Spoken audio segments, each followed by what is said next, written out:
Vasudevaya. Narayanam namaskritya naram cha narottamam devim saraswatim vyasam tato jayamudike nashtaprayeshu vadreshu nityam bhagavata sevaya bhagavati uttam shloke bhaktir bhavati naistiki. So continuing with the discussion on Sri Chaitanya Charitamrita Madhya Lila, chapter 24, the 61 explanations of the Atmaram verse.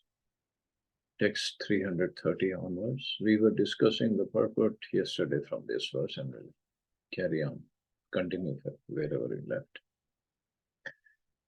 So, subject matter for Hari Bhakti Vilas Mahaprabhu is telling, and this is the purport Prabhupada is writing. And in the beginning, it was the qualifications of a spiritual master and a disciple in this moment. The words Sevya Bhagwan in this verse of the Chaitanya Charitamrita are important. Bhagwan indicates the Supreme Personality of God, Lord Vishnu. Lord Vishnu alone is worshipable. There is no need to worship demigods. This is confirmed in Bhagavad Gita, Kamastasta Hirtagyana Prapadyante Anya Devata Tam Tam Niyamamasthaya Prakritya Niyata Swaya. Those whose intelligence has been stolen by material desires surrender unto demigods and follow the particular rules and regulations of worship according to their own natures. It's also stated in Skand Puran, a person who worships the demigods and gives up Lord Vasudeva is like a man who gives up the protection of his mother for the shelter of a witch. Oh, heavy. So all we need to do is worship our Lord Vasudeva or Krishna, any Vishnu Tattva, that is. It's also stated by Lord Krishna in the Bhagavad Gita, those who are devotees of other gods and who worship them with faith actually worship only me, O son of Kunti, but they do so in a wrong way. Avidhipurvak. Why Krishna said they only worship me? Because any benedictions given by demigods actually comes from Krishna. Krishna has given them the power to give benedictions. So they all come from Krishna. So any worship they get indirectly, we are worshipping Krishna, but why not worship directly? That's the question. Demigods are also living entities and parts and parcels of Krishna. Therefore, in one sense, one worships Krishna when one worships the demigods, but not in the proper way. There is a proper method to water a tree. One should water the root. But if one waters the leaves and branches instead, he is simply wasting his time. If one worships the demigods to the exclusion of Lord Vishnu, his rewards will only be material, as confirmed by Krishna in Bhagavad Gita. Men of small intelligence worship the demigods, and their fruits are limited and temporary. Those who worship the demigods go to the planets of the demigods, but my devotees ultimately reach my supreme planet. So, planet of the demigod means all these stars we see in the sky, they're planets of different demigods, 33 crore. And those who worship them, they go to their planets. Simple as that. And Krishna says, those who worship me come to my planet. Demigod worship is meant for unintelligent men because the benefits derived from demigod worship are all material, temporary, and retractable. It's also stated in Padma Puran, whoever thinks Lord Vishnu and the demigods are on the same level is to be immediately considered a rogue as far as spiritual understanding is concerned.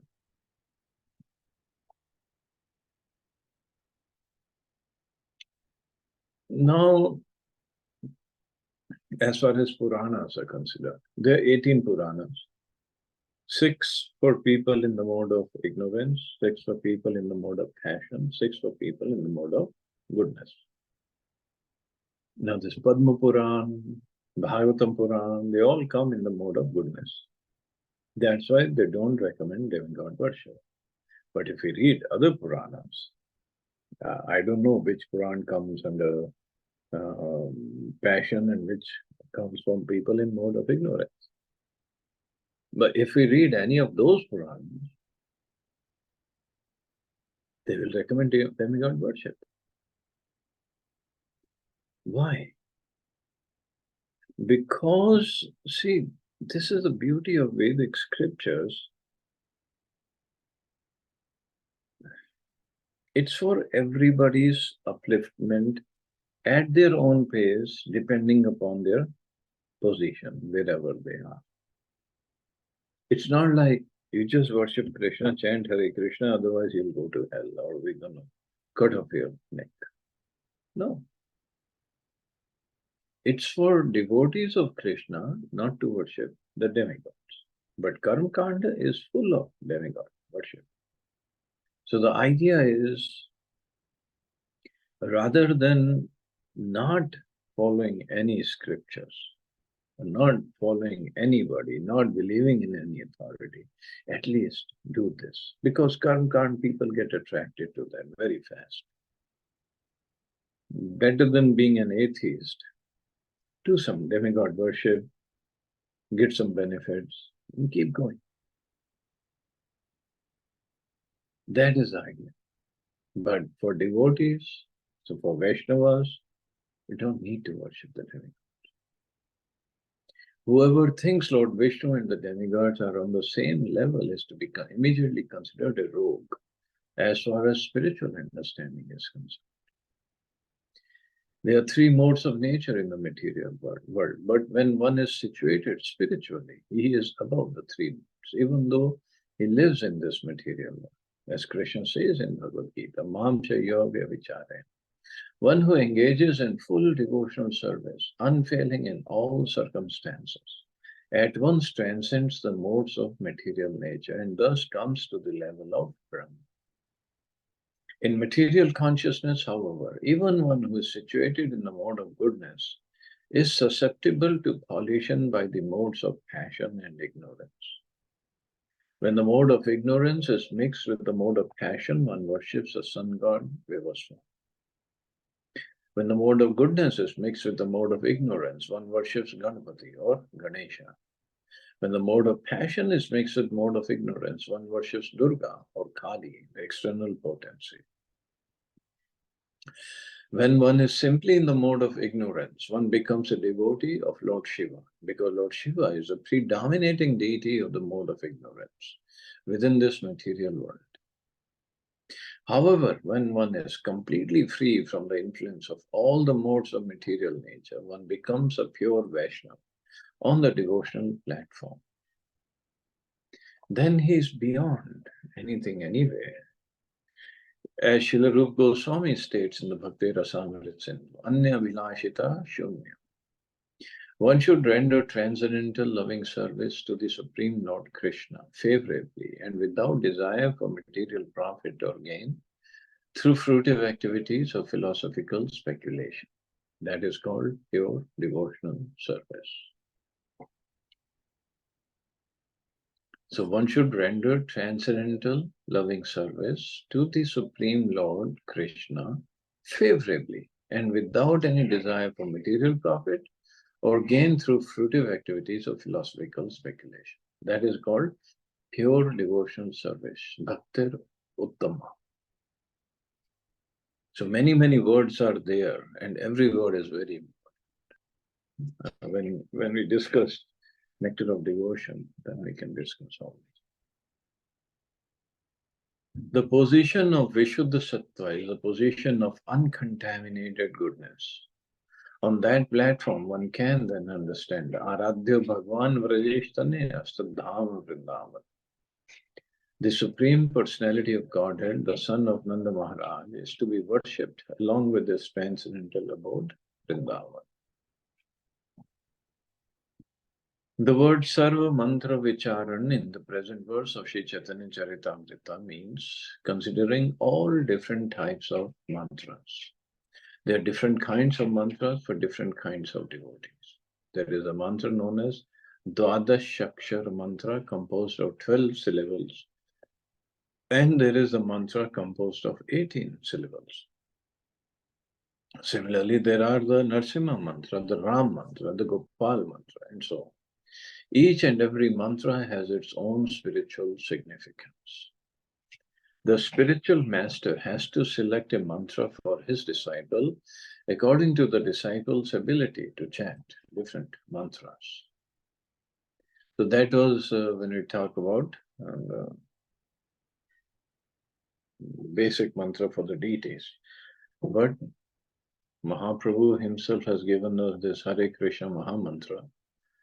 Of course, deity worship, we don't do this only Hare Krishna. We have the Bij mantras. But if sometimes people or devotees, they want to worship only Lord Ram, then they can have the Ram mantra. Mantra Adhikara Mantra Siddhi Adi Shodhan Diksha Prata Smriti Kritya Shocha Achaman. You should discuss the qualifications necessary for receiving a mantra, the perfection of the mantra, the purification of the mantra, initiation, morning duties, remembrance of the Supreme Lord, cleanliness, and washing the mouth and other parts of the body. Again, long purport by Prabhupada. The following injunction is given in the Hari Bhakti Vilas regarding mantra adhikar, the qualification for receiving mantra initiation. Shudras and women who are chaste and sincerely interested in understanding the absolute truth are qualified to be initiated with the Pancharatrik mantras. This is confirmed by Krishna in Bhagavad Gita. O son of Pritha, those who take shelter in me, though they be of lower birth, women, Vaishyas, and Shudras, can attain the supreme destination. If one actually wants to serve Krishna, it doesn't matter whether one is a Shudra, Vaishya, or even a woman. If one is sincerely eager to chant the Hare Krishna mantra or Diksha mantra, one is qualified to be initiated according to the Pancharatrika process. However, according to Vedic principles, only a Brahman who is fully engaged in his occupational duties can be initiated. Yes, that was the procedure. But Mahaprabhu has, and it's in the scriptures, it's not that Mahaprabhu is doing on his own. He has opened it for everybody. Shudras and women are not admitted to a Vedic initiation unless one is fit according to the estimation of the spiritual master. One cannot accept a mantra from the Pancharatrik Vidhi or the Vedic Vidhi. When one is fit to accept the mantra, one is initiated by the Pancharatrik Vidhi or the Vedic Vidhi. In any case, the result is the same. Regarding mantra Siddhi Adi Shodhan, the efficacy of the mantra, Srila Bhakti Siddhanta Saraswati Thakur gives 16 divisions which are confirmed in Hari Bhakti Vilas. Siddha Sadhya Susiddhari Kramajageyo Vichakshane. These are Siddha, Sadhya, Susiddha, Ari. These four principles can be divided further. Siddha, Siddha, Siddha, Sadhya, Siddha, Susiddha, Siddha, Ari. And then Sadhya, Siddha, and so on.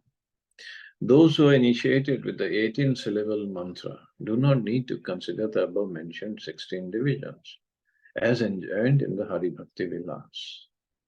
Na chatra shatrava dosha narna swadi vicharana. There is Shodhana, purification of the mantra, but there is no such consideration for the Krishna mantra. The Krishna mantra is so strong that there is no question of Shodhana. As far as Diksha is concerned, one should consult Madhya Lila. On the whole, when a person is initiated according to the Pancharatrik Vidhi, he has already attained the position of a Brahman. This is enjoined in the Hari Bhakti Vilas. Yatha kanchantam yati kansayam. As bell metal can be turned into gold when treated with mercury, a disciple initiated by a bona fide guru immediately attains the position of a Brahman. As far as the time of Diksha is concerned, everything depends on the position of the guru. As soon as a bona fide guru is received by chance, or by a program, one should immediately take the opportunity to receive initiation. In the book called Tattva Sagar, it is stated, if by chance one gets a Sadguru, it doesn't matter whether one is in the temple or the forest. If the Sadguru, the bona fide spiritual master, agrees, one can be initiated immediately without waiting for a suitable time or place.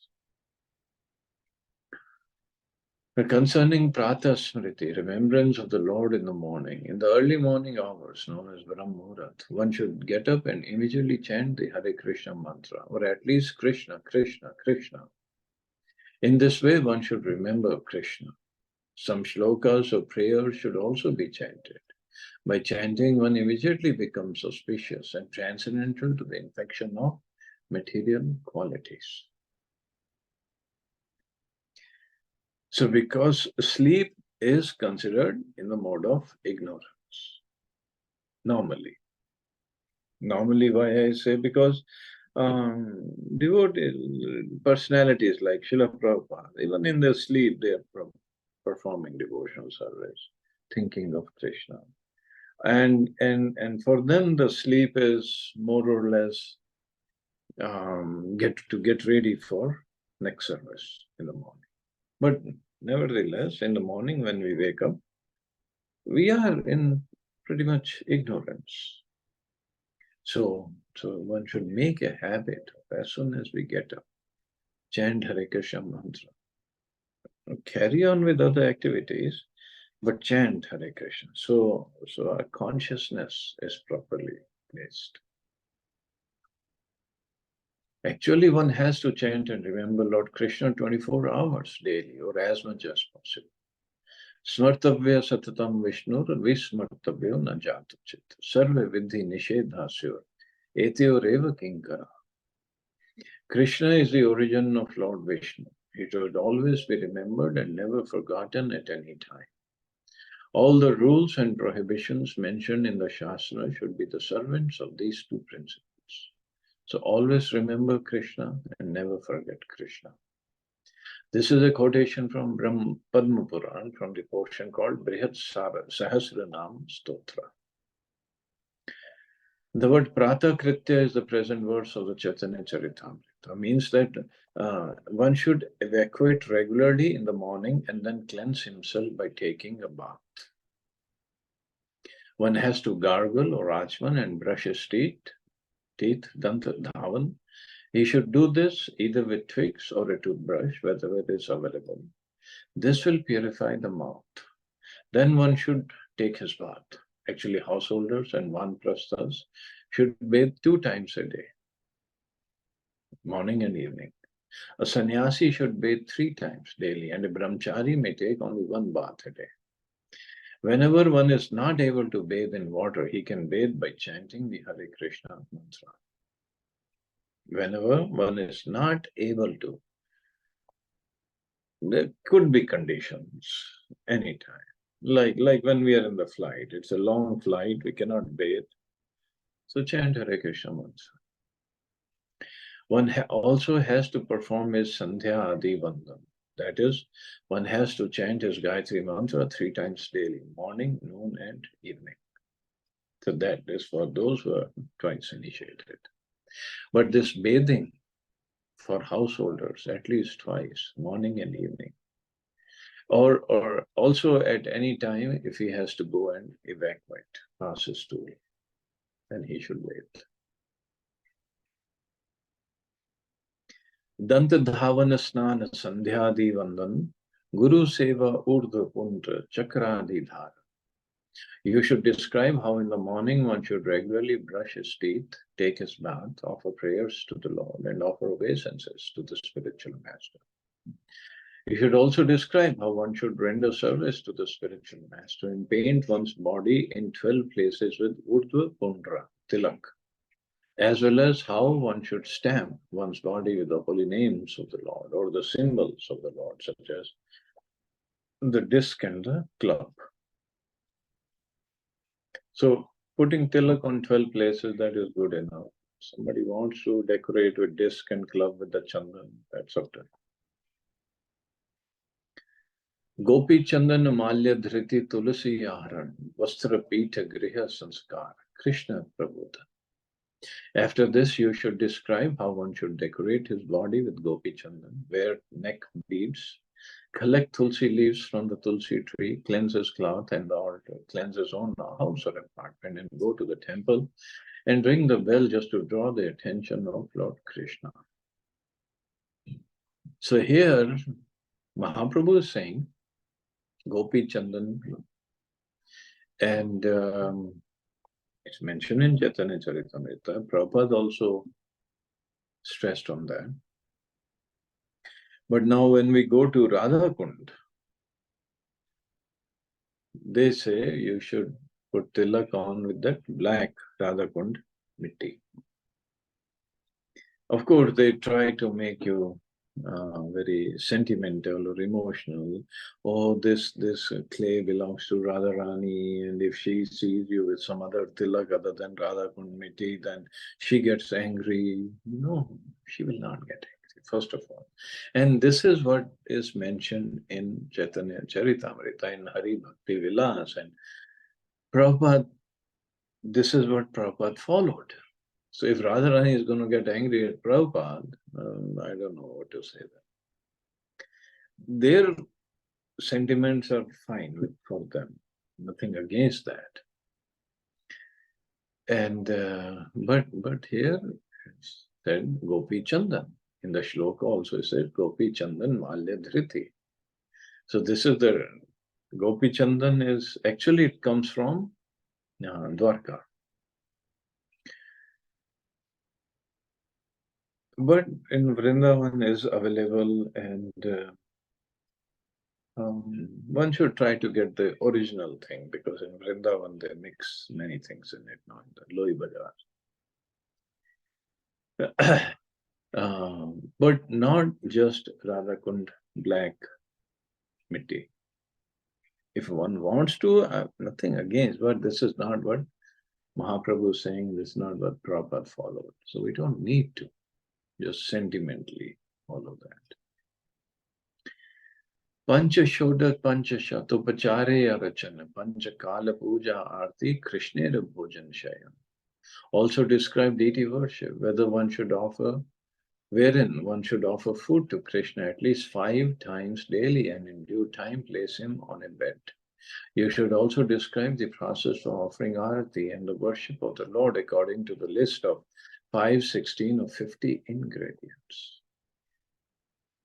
Long purport. I think I'll take this up tomorrow. Deity worship. Important, very important. Okay, I guess we can stop here. See anybody has any questions or comments?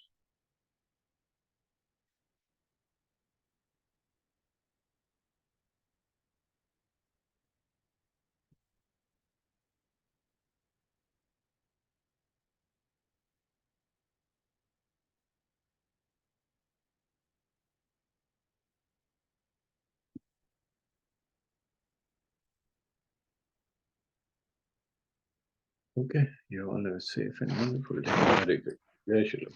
Hare Krishna.